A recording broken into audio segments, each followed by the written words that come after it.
Good evening, everybody. Hello, wherever you are. This is Small Screen Stories.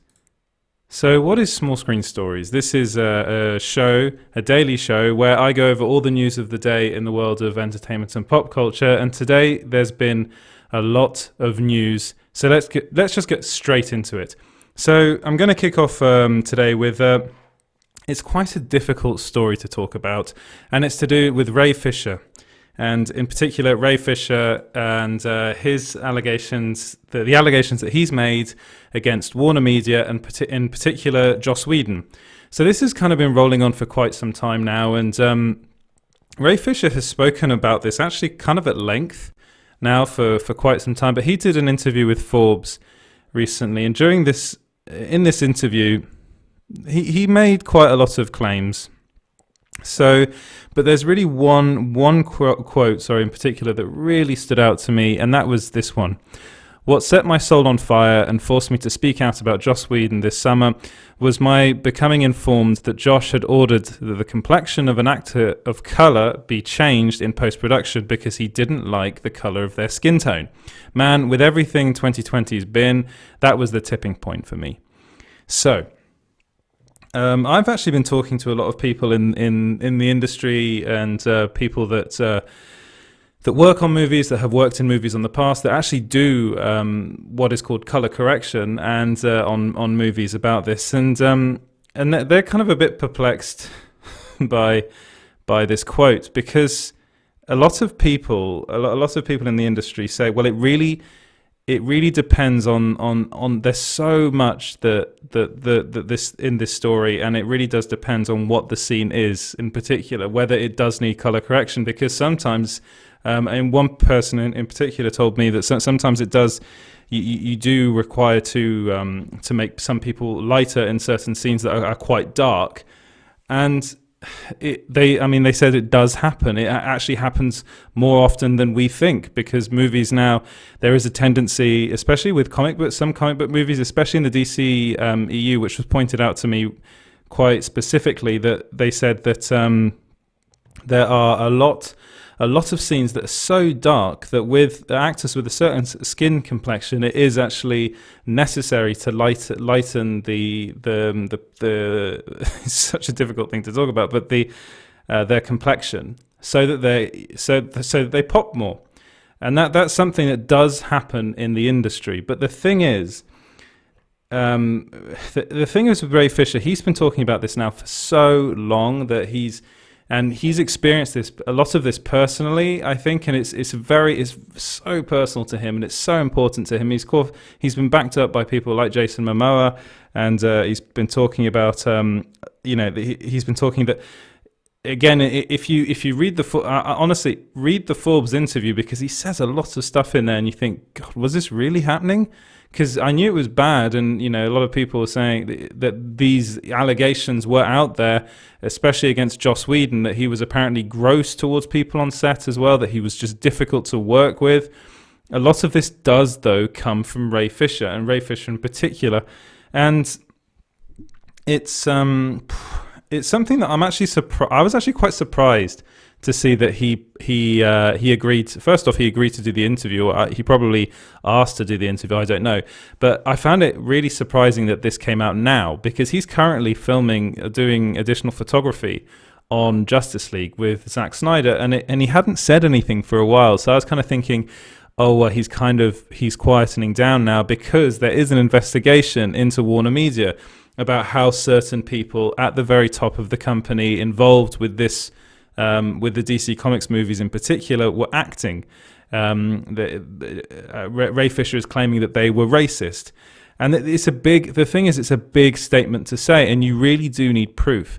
And reading the article, there isn't that much in there. It's a lot of I heard from another person, and it does get quite difficult when that starts to happen. I mean, we're probably further down the line. We're probably going to get Ray Fisher coming out with all sorts of proof, and other people are going to come out as well in support of him and say, this did happen to me. And that, if it is really the case, that needs to happen. But that's also what the investigation is for, that's going into Warner Media at the moment. And I'm actually surprised that Ray Fisher said anything, because there is a new investigation. And it's like, it's a really difficult place to be, because of course he wants to talk about this. Of course he has to talk about it. It is really important, but the other thing is that in a lot of cases, I mean, imagine if you were the person working with Joss Whedon on that. And I do believe there's an article up on Cinema Blend at the moment, with the person specifically talking about what happened, and they say that that's not the case, which is why, I've been looking into this kind of all day now, and of course yesterday night. I think it broke yesterday late for me, but it's a really difficult story to talk about, and it's a really kind of it's ongoing. It's something that keeps on going, that keeps on. Ray Fisher, he has been talking about it a lot. But I am personally quite surprised that this has come out now, especially at this point now, where they're currently filming, the Zack Snyder's cut of Justice League. But it is important. It is something that needs to be addressed. It seems to. I mean, there are investigations going on. If they come out to then they say, well, nothing happened. Maybe. I mean, it's really difficult, because what do you do? Do you keep on going? Is it? It is. Ray Fisher does point out that a lot of black actors' roles in the movie were either severely cut, as his cyborg role was, or were just removed entirely. For instance, Iris West isn't in the movie at all. But and they're reportedly going to be in Zack Snyder's Justice League. Then again, Zack Snyder's Justice League is 4 hours long. So there's more room for that sort of storytelling. Whereas, I mean, the Justice League, I think it was like 2 hours. So they could have included all of that in there. And of course, Zack Snyder wanted to include all of that. And when he left, I suppose they were looking to kind of tighten it up. Even though again, I've said this multiple times, the final film is not good. The final Justice League movie is not good. Even though they really did focus on Batman, Wonder Woman, and Superman, and to a certain extent the Flash. There's a bit of the Flash stuff in there. There's very little Cyborg. That is true. There is very little Cyborg, and that's something that is a problem, because Cyborg is meant to be one of the Justice League, and we've actually seen very little from him in the movie. There was a lot of stuff in the trailers that didn't end up in the final cut of the movie. Hopefully, we're going to see all of this in Zack Snyder's Justice League. But I'm just really, this interview, I would, if you're interested in this, if this is something that interests you and you want to learn more about this and see what Ray Fisher has to say, read the interview. But also reading between the lines, unfortunately, as far as I can tell, and I've read it a couple times now, it is a lot of hearsay. It is a lot of, I heard from this person and these people haven't spoken out yet. Maybe it's because they feel that they can't, because, Warner Media is a massive company in the industry. But this is a big story. It's probably a developing story. You're probably going to see more about this in the future. So bear with me on that one. But what do you guys think of this? Did you read the article? What do you think of Ray Fisher's? Basically, he's hit out at Joss Whedon again. What do you think of what he's been saying? Let me know in the comments below. Right, moving on. And moving on to James Gunn. So this is actually this is quite interesting to me, because he, of course, is directing The Suicide Squad. And he recently revealed in a very big interview in Empire Magazine, so this month's issue of Empire Magazine is a Suicide Squad special. So he actually revealed during that interview that he was hired back at Marvel just one day after The Suicide Squad was announced, which... I mean, thinking back to what happened, all those, it was a couple of years ago now. It was quite a big deal what was happening, because basically, sorry, not Zack Snyder, James Gunn was fired because of tweets that came out that that they weren't good, and they were made a while ago. But he had apologized for them in the past, but no, he ended up. Marvel and Disney Disney in particular saying we're going to have to cut ties with him. So then he went off, started talking to DC Comics, Warner Brothers in particular, and then it was announced that he was directing the Justice League. Sorry, not the Justice League. That he was directing the Suicide Squad, and after that, it was actually quite a while after it was announced that he would also be coming back to direct Guardians of the Galaxy Volume 3. However, he knew, and Marvel knew, months in advance that he was going to be directing Guardians of the Galaxy Volume 3, because they literally, he's saying that he reconnected with Marvel is the word he used. He reconnected with Marvel just one day after it was announced that he was making a Suicide Squad movie, which, it just shows that the kind of news cycle, we're very delayed in what goes on. A lot of things are worked out months before they're officially announced by anybody, which is kind of to be expected because there's a lot of stuff to go over. I suppose there's lots of contract stuff. They've got to work out whether he can actually come back and direct it. They've got to come up with a PR plan as well. Probably also said, well, let's wait a while before we announce this to let the whole kind of what's the word? Let the story die out, the original story, because after a while, I think people did come to their senses and did realize that it was something that was done a long, long time. Well, not a long time ago, but something that was done in James Gunn's past.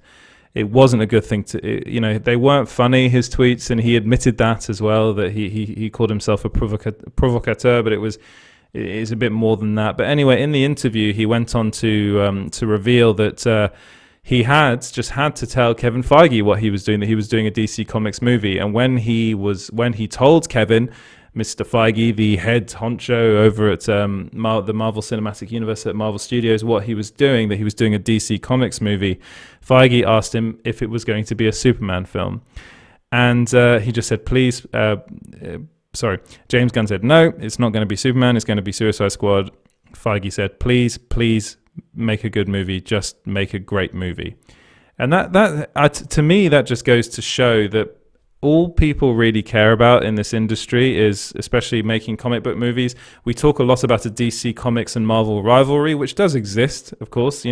They want to make the best movies, but they are also just fundamentally massive comic book fans, and they want to see great comic book movies. That's all that matters to them, really. They would like their movies to make more money than the other companies' movies, but nobody wants to see a bad comic book movie because they're all working in the same genre, and they want the genre to continue not die out like like the Westerns did. It's something that they want to see. They want to keep on pushing, and hopefully they'll just get better and better and better. But what do you guys think of this? Are you glad? Well, first off, are you excited to see the Suicide Squad movie? Are you glad that James Gunn is back directing Guardians of the Galaxy Volume 3? Let me know in the comments below. So this next story is also linked to the previous one, that it's actually about the Suicide Squad, and apparently it is going to be an R-rated movie. This was tweeted by Grace Ranulph that said it's been confirmed in Empire magazine. So unfortunately, I don't have this current issue of Empire magazine at hand, but apparently in the issue, they confirm that it's going to be an R-rated movie, which is exactly what that film needs to be. I honestly, it makes complete sense to me. I don't think James Gunn would have agreed to do a Suicide Squad movie unless it was R-rated, because he really wants to push the boundaries. It probably is the main reason why he agreed to do this film, is because he just wants to make a very punchy, probably quite rude, quite violent comic book movie. That's what he wants to make, and that's why he went over to DC Comics, because they'd allow him to do that. So as far as I'm concerned, this is great news. This is kind of also it just makes sense, and it's something I am so looking forward to seeing, the Suicide Squad film. I can't wait to see the Suicide Squad movie. Let me know what you guys think in the comments below. Is this a film you're interested in? Do you think it should be R-rated like me? I really think it should be. Let me know in the comments below. Right, so Letitia Wright has actually been talking about an all-female Avengers movie, which hasn't been officially confirmed, but she's been saying that she really wants to see it. And she was talking to Yahoo Entertainment, and in that interview, she actually revealed a dream lineup for an all-female Avengers movie. And that dream lineup is a pretty good lineup, to be honest. She did mention that she'd wanted most of her Black Panther cast to return, or all of them, basically. She said that she wanted the likes of Danai Gurira to come back, Lupita Nyong'o, Angela Bassett in an all-female Avengers movie, but she also added that she'd like to see Tessa Thompson's Valkyrie and also Brie Larson's Captain Marvel. She said, I don't think we have to fight for it, the all-female Avengers movie. Victoria Alonso is very strong about spearheading it alongside Kevin. It's only a matter of time before they do it. Definitely have to have Captain Marvel, definitely. So Letitia Wright at the moment is in a bit of an odd position, because it is looking like after Chadwick Boseman's passing that she will be the next Black Panther. which happened. I mean, it's something that happens in the comics. It's Shuri takes the Black Panther mantle. The Black Panther mantle. Can't say it again, but yeah, it's definitely something that happens in the comics, and it's something that I think a lot of the fans would like to see. It kind of makes the most logical sense to have her be the next Black Panther, because she would be the next in line, and I think it's a good way to kind of honor Chadwick Boseman and honor the Black Panther that he was. It'd be something that he would definitely want to see. So I think it just makes sense, and I think Marvel's already planned all of that out. What do you guys think? Would you guys like to see an all-female Avengers movie? I know a lot of people had issues with that shot in Avengers Endgame of all the female characters, the female Marvel characters all together. I quite liked it, but that's just me. I thought it was quite fun. You have it a lot with kind of the male heroes. Why not give the female heroes the same sort of, why not champion them as well? Because they're all awesome. All those Marvel heroes are awesome. We all want to see more of them. At least I do. But let me know your thoughts in the comments below. So this next story is again linked to the Marvel Cinematic Universe, but it has to do with actually the future of the Marvel Cinematic Universe and more with Miles Morales. So the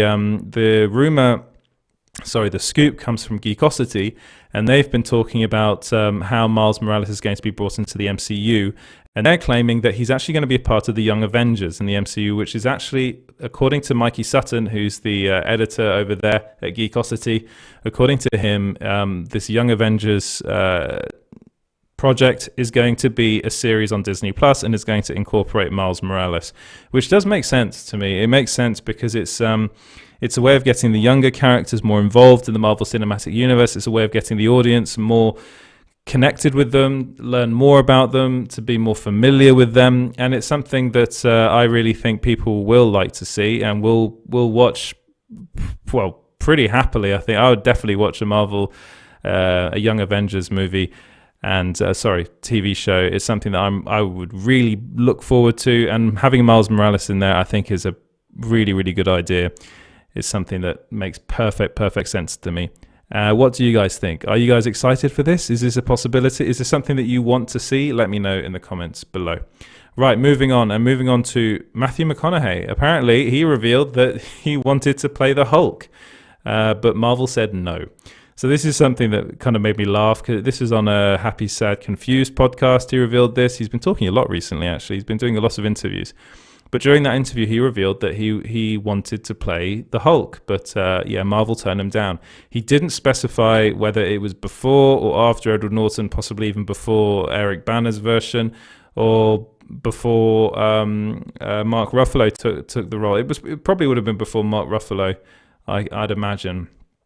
But it was a role that he was very interested in, and Marvel didn't seem to be on the same wavelength as him, and didn't seem to think that he was a right fit for the role, even though he's now proven that he's a fantastic actor. He's an Oscar-winning actor. I think he should be in the Marvel Cinematic Universe at some point, but we're not at that point yet. I suppose he's still looking for that role, and I hope one day he's going to get it, because I'd really love to see him in the MCU. But what do you guys think? Is that something you'd like to see? Let me know in the comments below.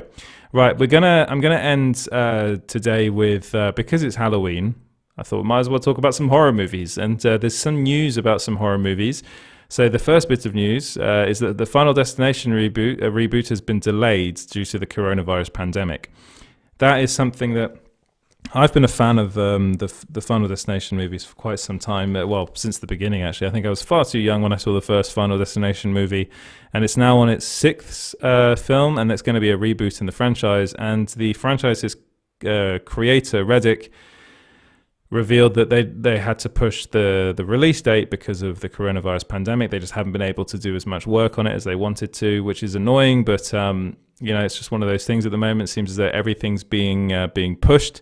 But the second bit of news is that Insidious V is officially in the works, and that Patrick Wilson is going to direct it. So this is something I'm really, really interested in, because I love the Insidious franchise. I think it's a fantastic franchise, probably one of the best horror franchises out there. I think it's really underappreciated. And I think I'm actually really excited to see what Patrick Wilson does with the franchise. This would be, I believe, his directorial debut. which is a pretty big franchise to be put in charge of. It's on its 5th movie now, which is quite a lot, and he of course he's one of the main characters in the franchise. But it's something that we've been talking actually quite a lot about Insidious on the website. We're big fans of it, and we've been looking forward to seeing it. And this is going to be a Blumhouse production, so you know that Blumhouse really understands horror and understands how to do it well on a budget. And it's something that I'm just really looking forward to, because I really want to see another Insidious movie, and seeing Patrick Wilson get in the director's chair is something that I also really want to see. But I will end, actually. I'll end because it's Halloween. I've been looking. There's a lot of stuff on the site at the moment about Halloween movies to watch, and you go and read all of those because they've been written by some brilliant freelance writers for small screen. But I also wanted to give my little plug for a little horror thing at the end of the show and podcast. Is that something I've been listening to as a podcast? It's actually called Parkdale Haunt. It's a Canadian podcast, and it is absolutely incredible. It's so good. If you're looking for something spooky to listen to, or just something spooky in general, I really say this is one of the things you should listen to. Maybe not if you're running in the early morning when it's quite dark, or late at night, because it is quite scary.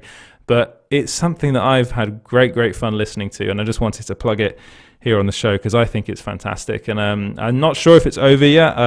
There are 10 episodes so far, but it can definitely keep on going, and it's something that I really do recommend. But on that note, I'm going to say goodbye. Have a great weekend, guys. Again, you can follow Small Screen everywhere at Small Screen GB. That's on Instagram, Twitter, and Facebook. You can also follow me, that's Edward Lauder, at EJ Lauder on Twitter. You can subscribe, that'd be wonderful if you could subscribe. I do apologize if tonight the stream was a bit laggy. For some reason I have some internet problems, but you can also listen to this as a podcast if you don't like watching laggy videos on Facebook or YouTube. That's at Small Screen Stories, and that will sound, that won't be laggy. And I'll release that tomorrow morning. But thank you very much for watching and listening, guys, and I'll see you next week. Thanks a lot. Goodbye.